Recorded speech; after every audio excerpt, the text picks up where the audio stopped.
on, say, Blizzard of Oz, did you kind of start the kind of typical way where you get the drums first? Yeah, well, it was a little weird on Blizzard of Ozzy because Chris Tsangarides was there doing it, and he had the drums down in the stone room underneath the control room, and which really, I mean, I understood what he was trying to do, but that room was just totally uncontrollable, and every time Lee hit a cymbal, the whole room would just turn into like a piece of smashed glass. So I didn't think it was a very good idea to have the drums down there. And then when Chris left, and I said, okay, we got to pull these drums out. So we pulled the drums out. We put them in the main room, and we put Randy's guitar cabinets down in the stone room, firing up the steps. And that way we were also able to close during the tracking. We were able to control the guitar a little more. And also, they were all up on the main studio floor,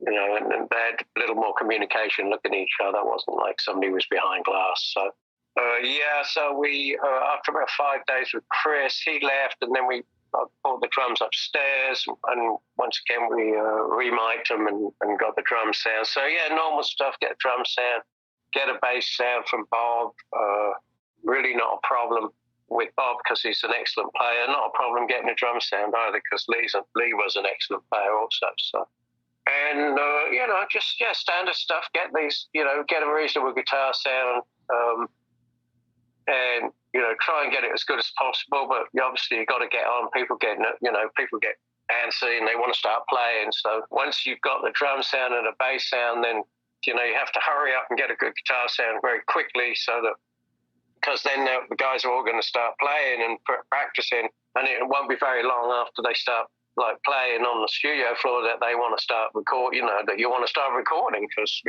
a lot of times we're recording, the first few times that the band actually gets it right and plays it, one of those takes is going to be like a suitable take basically, and could be one of the best takes that you would ever get. So you don't want to have them playing over and over and over and over again. You want them to be kind of fresh to the song, know the song, be really well rehearsed on the song, and then just pick it up and play it maybe 2 or 3 times and pull one of those performances. Usually the earlier the performance, the better and fresher it is. Of course, though, you may include some mistakes, but sometimes that's preferable to getting a one with not as good a feel. So, but yeah, that's generally how it goes. Yeah, and then you play one, 2 or 3 takes. If you don't get a take in the first 2 or 3 takes, then in my experience, it's usually better to move to a different song and come and hit that song again later on. So typically, go ahead. Yeah, no, go ahead. So you really kind of did that throughout your career? You would be like, let's just, if on the 3rd take, we haven't got kind of the vibe of the song, let's move to another and come back?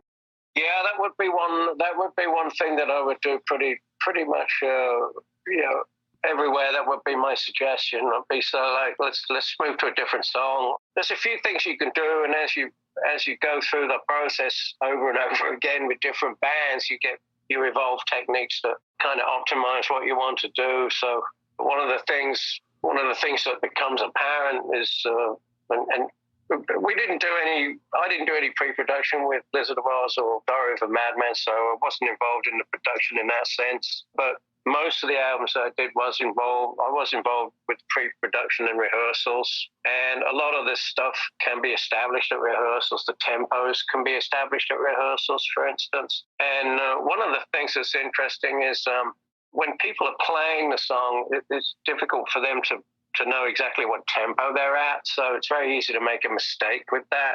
And one of the things you want to guarantee going into the studio is that the band is hitting the song at the right tempo that has been kind of prejudged and pre-looked at.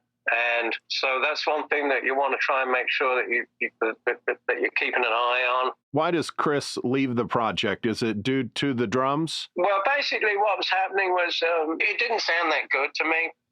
So I said to Chris, you know what, why don't you go down and talk to the band on the studio floor and, blah, blah, blah, be the producer guy. And he would go down there and talk to them. I'd turn off all the headphones and close the studio door and rebalance the track really quietly.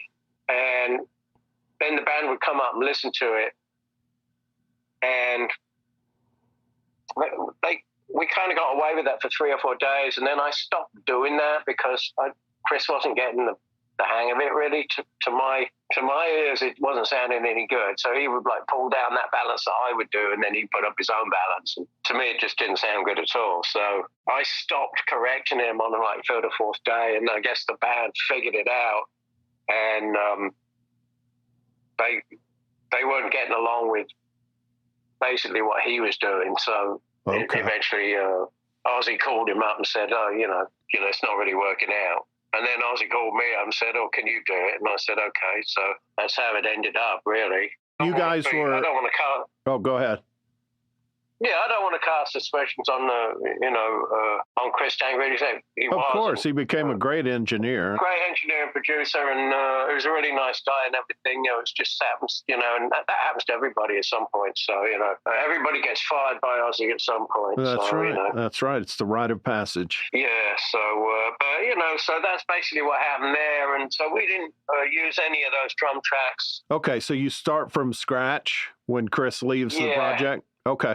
And so with the drums, are you, is it just the 3 of them playing? Is Ozzy doing a scratch kind of humming vocal, or is it just the 3 guys to get the drum track? Yeah, he's out there. He's out there with a mic on a stand, leaping around. And so he's out there vibing them on. Some of the stuff he had some things for to sing, but mostly didn't have anything to sing really. So he'd be like throwing stuff out there. Just putting stuff in there, just trying stuff now and again, going, yeah, and stuff like that. So, bouncing around very much like he does on stage, really. And so with Lee's setup, what was your kind of go-to? I know a lot of English engineers would use a lot of 87s on the drums. What was your typical setup? At that time at Ridge Farm, I believe we had 87s for overheads, probably, almost definitely a 57 on the snare, a KM84 Neumann on the hi-hat, probably an AKG 451 with a pad on the ride. On the kick, I want to say that it was probably a D12, but I want to say that could have been a Neumann FET 47 FET. U47 FET. Sure. Condenser mic, which became my kick drum mic of choice throughout the years. But on the toms was probably RE20s EV, which are a very common mic now for announcers and stuff because they have that cool look to them. Of course. Like that turreted look. But the reason I use those mics, and I think that's what I used on the toms, the problem is they're very big mics, so they get in the way and they get hit. The other problem with them is that sometimes if they do get hit or if they get mishandled, they can start distorting. But apart from that, I used them because Ken Scott used them on a Cubes album, Young and Rich, and I believe he used RE20s on the toms, and it has a really wonderful tom sound on that album. So I wanted to use those mics whenever I did drums because RE20s on toms are really great. And actually, the best thing is to put them upside down inside the toms. But if you have double-headed toms, of course, you can't do that. But they are really a great tom mic. They're just a bit unwieldy and they're a bit big. So I want to say it's highly possible that I used RE20s. But if I didn't use RE20s, it's almost definitely 421 Sennheisers, yeah. And did you use a room mic or a couple of room mics? I believe there was a couple of room mics, yeah. They would have been 87s, yeah. Okay. And when it comes to mixing, did you use that? I know there are some people anyways, I know a lot of people do use them, but I've definitely talked to some guys who didn't really like to even use the room mics much. When you mix the album, did you pull that up? Yeah. There's some room mics in there. There's no... On those 2 albums, there's no artificial reverberation on the drums. All that's on there is just basically the drums with equalization, and probably no compression either, just the quad compressor on the main output for the mix, but no compression on any of the drums and no artificial reverberation, as I recall. So, there would be a certain amount of room in there. You know, people don't want to put the room in if the room doesn't sound good. And so with somebody like Lee, probably no punching in. Those tracks are from start to finish. Oh, yeah, there's no punches on the bass or drums. There might be 2 bass punches on the whole album, I think, where Bob actually just did a stupid thing, hit the wrong note. Are you serious? But there's no bass punches? He's just... he's a phenomenal bass player. Yeah, those are the original bass and drums. I mean, that's what they played. So I think there might, like I said, I think there was maybe 2 bass punches. Holy shit!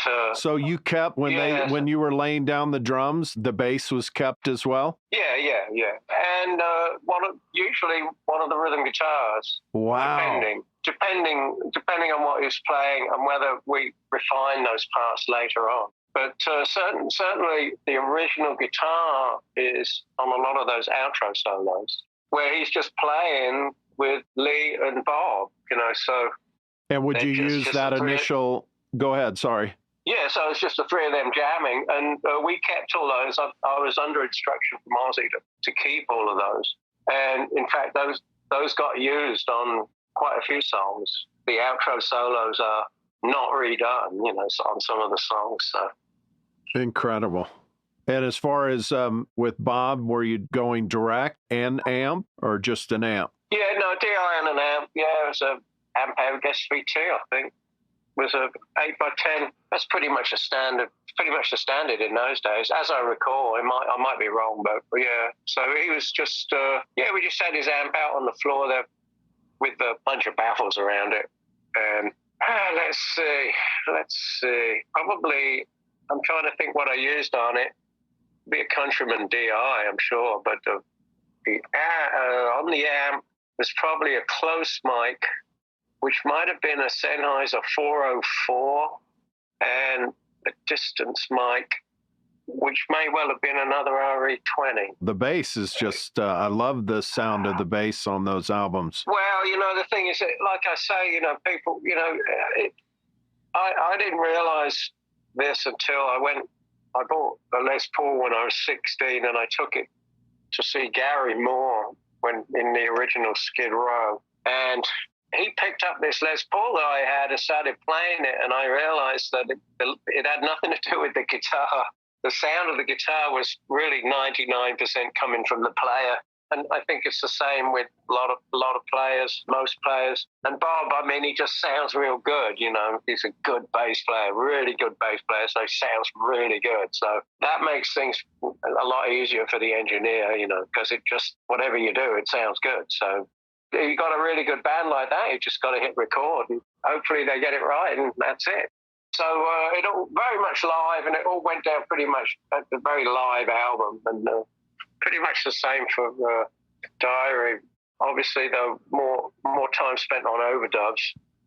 But Blizzard, we did the whole thing in 3 weeks, including the mixing stuff. So yeah, it was very fast. And then Diary was 4 weeks, maybe a little more than 4 weeks. But somebody quoted it as being 6 weeks, and I think that 2 weeks of that was them rehearsing, which I wasn't there at. I think they were up at the Point in Victoria, somewhere up in London.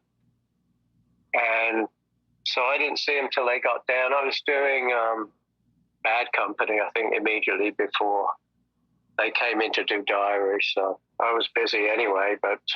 Are the lyrics hammered out by this point? Had they done that already in rehearsals, or were they kind of doing that? Was Bob kind of doing all that in the studio? Bob was basically working on all that stuff. Once we had the backing tracks down, and he had like a backing track cassette to work with, then he would be working on that stuff pretty much every day. He was, while we were doing Randy's overdubs and rhythms and leads and all that stuff, Bob was working on the lyrics. He'd pretty quick. He'd do a whole set of lyrics in a day, maybe more than one song in a day. But he was pretty fast, you know. Right. Good with lyrics. Right. Oh, definitely. I mean, did them all through, I think pretty much No More Tears as they were still bringing him in to do lyrics. Yeah, maybe, yeah. And then I think that Lemmy was doing some lyrics for Ozzy. I remember talking to Lemmy about that at one point. I was doing, Wicked Sensation, and Lemmy was at the studio. We were chatting. He was talking about working with Ozzy, writing. The Mama I'm Coming Home song, definitely, that was co-written, I think, by those guys with Lemmy.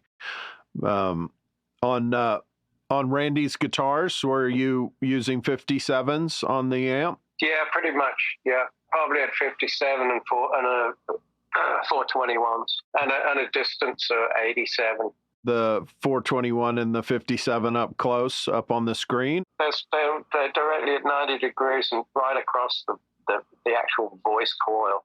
What I used to do to mic up guitars, I wanted the least amount of distortion and the cleanest transfer to the mic. So I would have the artist get a lot of like white noise, pink noise, hiss, and crank it through the amp, which fortunately is not too hard for people to do because I have pedals, chip pans. And then I'd crank up one of the 57s into the headphones, and I go down there with headphones, move the mic around until I got the cleanest, most transparent kind of white or pink noise. In other words, the one without any kind of comb filtering, like the flangey, phasey effect that you get with the close reflections. So for that reason, I try and mic the top speaker. You get a different response whether you mic it the top speaker or the bottom speaker on a 4x12 because of the floor, because you get a comb filtering from the floor. So sometimes you want to use the top one, sometimes you want to use the bottom one. But in any rate, I'd be able to position the mic exactly where I wanted because I could hear it in the headphones and I could hear that there wasn't any particular sort of comb filtering going on, and that would give me the best transfer. So that's how I would position most of the mics, and then I'd use a couple of distance mics possibly, but I think the 87 was halfway up the stone steps outside of that stone room. And we used a few other tricks. We also had, I think on Diary, on Blizzard, I don't think I used it. On Diary, I had a Variac transformer, because I think somewhere we heard that Eddie Van Halen was using a Variac on his amps. And so we had a Variac transformer. Sometimes we dropped it down to about 95 volts, which kind of gives it more of a smoky character to the sound. That's another thing we did from time to time. Lots of different little tricks, Do you recall meeting Randy for the first time? Yeah, I mean, he's just a very, gentle, quiet guy, really. I mean, very unassuming and always in a good mood and happy guy. So, yeah, I mean, he's very unassuming, really. So just everybody likes Randy, so... Yeah, so nothing particular, no particular great stories because he was just a very normal, nice guy. So I don't have any particularly good stories about that. Ozzy, I thought, was the roadie when he came in on Blizzard of Oz. But then I realized who he was when people started calling him Oz. And with Randy solos, I know you said that you'd kind of leave him to it to kind of rehearse them, but were they just one solo recorded or were they pieced together at all? No, for the most part, Randy wanted to play the whole thing in one go because he valued the performance aspect of the solo. He valued the fact that it, should generate and it should build and there should be a performance value to it. So him practicing and then him playing the solo were kind of like two different modes. Because he'd say, "Okay, let's try one," and then I could see he would steel himself up and get ready to play, and he'd rip it out and try and get all the way through. And so consequently, there's almost I don't think there's any real punches. Might be somewhere we've gone in halfway through and stayed in. Always the problem with punches on solos with analog equipment is being able to punch out at the right time and not have the punch out smear across the front end of a note or something. So it wasn't really that advisable. You could get into a lot of trouble if you kept repeatedly trying to punch in the same spot. You can get build up on the spot as the erase is never like 100%. You could get lumpy spots, and then eventually you wouldn't be able to punch there anymore. You'd have to punch a little earlier or a little later or whatever. So it's a bit fraught with difficulty punching that kind of analog stuff. Not so hard getting in. Punch about 70 milliseconds in front of the beat or whatever. But getting out would be a bit more of a chore. So for the most part, these are very well rehearsed. If you didn't get it down within 2 or 3 takes, you'd say, okay, let me rehearse it some more. So almost exclusively those solo takes are one take. And then when he got it right, we got the one that we liked, he would then run another couple of takes alongside it, which would be real close, not exactly the same, of course. Wouldn't you left-right those at times? Yeah, they're on pretty much all of the solos are triple tracked, and the two double tracks are placed left and right, about 3 or 4 dB down. So it's important that the right one is in the middle at the front, because that's the one that has the performance value to it. So I was always afraid when they did that remix stuff that they would use the wrong guitar at the front and all that kind of stuff. But I think that they went back to the original mixes now, so that's probably okay. So it was important, if you had the wrong one prevalent, then that would affect the feel of the solo for sure. They didn't consult with you on that? Oh, when they re-recorded the stuff? Yeah. Oh, no, Sharon called me to do it, and I refused to do it. And so she got very upset about that and didn't speak to me after that. So, no, they didn't ask me about it. I guess it was Trujillo that did it and somebody else. I can't remember. Yeah, Faith No More drummer. Yes, that's right, yeah. So, no, they didn't ask me about that. And then they did the remix, and the whole thing was just a bit of a debacle, really. I mean, the problem with doing that, especially when there's no click or anything, is that Randy plays on top of the beat. He plays in front. So when you hear him playing in front of the beat over the drums, it gives it this kind of excitement thing, and that's quite common for guitar players to be like that, to play in front of the beat a bit. But I think that what happened when they tried to redo this bass and drums is they actually did the bass and drums to Randy's guitar, because they don't have anything else to play to. So now they're actually going to be in time with Randy, and that's not right. That's not where the song was. The song was actually not in time with Randy. So the whole thing would develop more of a peculiar feel, and I think it felt kind of wrong somehow. It just didn't work, because then the timing of where the vocal is going to be a bit wrong as well. And, all these things are interdependent. And, there's an interesting theory that I have about overdubs, which I think is basically true, is that if you're playing with the band, you're playing with somebody else at the time, then there's a two-way conversation, there's 100% conversation between you two people, between the two performers. So there's 50% goes one way, 50% goes the other way. But now if I'm going to overdub onto a track that already exists, I can only accept the input from the track. I can't give the track any input. So the conversation is now only a one-way conversation. It's a 50% conversation instead of 100% conversation. So there is a certain amount less information, if you like, conveyed by my overdub than there would be to somebody who did it actually at the time with the other people in the room. What you can see is that there is less and less 100% musical conversation with the performance in a lot of records. And that's a very ephemeral thing to try and put your finger on, but actually does exist. And it's one of the reasons that some albums are so great and some albums just are very kind of flat and lifeless. And you can see this from especially albums made in the 70s where they were made basically pretty much live.